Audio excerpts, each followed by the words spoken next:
साथ ये बताया जाता है कि राधा जी श्री कृष्ण के बांसुरी की धुन में इतना खो जाती थीं कि उन्हें अपने घर का भी ध्यान नहीं रहता था, जिस वजह से समाज के लोगों ने राधा जी को ताने मारना चालू कर दिया और इस बात को लेकर राधा जी के घर वालों ने उनका घर से निकलना भी बंद कर दिया था। लेकिन जब श्री कृष्ण जी को यह बात पता चली कि राधा जी के घर वालों ने उनका घर से निकलना तक बंद कर दिया है, तो उन्होंने ये बात यशोदा माता को बताई और वो राधा जी से विवाह करने की जिद करने लगे। लेकिन लाख कोशिश करने के बावजूद भी श्री कृष्ण माता यशोदा को नहीं मना पाए और माता यशोदा ने श्री कृष्ण को ये कहकर टाल दिया कि एक तरफ तो राधा जी उनसे उम्र में 5 साल बड़ी हैं और दूसरी तरफ उनका विवाह भी पहले से तय हो चुका है। यशोदा माता ने जब यह बात नंद महाराज को बताई तो उन्होंने भी श्री कृष्ण को बहुत समझाया और राधा जी से विवाह न करने की सलाह दी।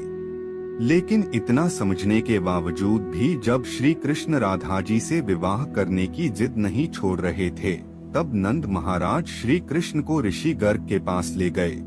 और जब श्री कृष्ण ऋषि गर्ग के पास गए तो ऋषि गर्ग ने श्री कृष्ण को बताया कि उनके असली माता पिता देवकी और वसुदेव हैं, जिनको उनके मामा कंस ने बंदी बनाकर रखा है। इसके साथ साथ ऋषि गर्ग ने श्री कृष्ण को यह भी समझाया कि उनका जन्म केवल और केवल दुष्टों का नाश और धर्म की स्थापना करने के लिए हुआ है। और जब ऋषि गर्ग ने श्री कृष्ण को उनकी वास्तविकता से परिचय कराया, तभी से राधा जी और श्री कृष्ण के बीच दूरियां पैदा होने लगी।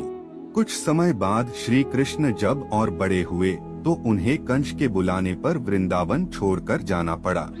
कहा जाता है कि जब श्री कृष्ण वृंदावन छोड़कर मथुरा जा रहे थे तो वो चुपके से राधा जी के घर उनसे मिलने पहुँचे थे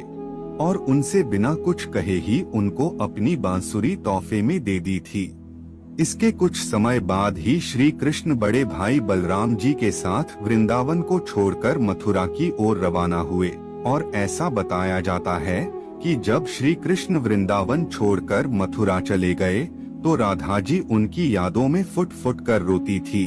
और समाज के दबाव में आकर उन्हें ना चाहते हुए भी अपने पिता के इच्छा के अनुसार किसी और से विवाह करना पड़ा था। ऐसा बताया जाता है कि श्री कृष्ण के जाने के बाद राधा जी का विवाह माता यशोदा का भाई प्रयाण से हुआ था और राधा जी को अपनी एक अलग दुनिया बसानी पड़ी थी।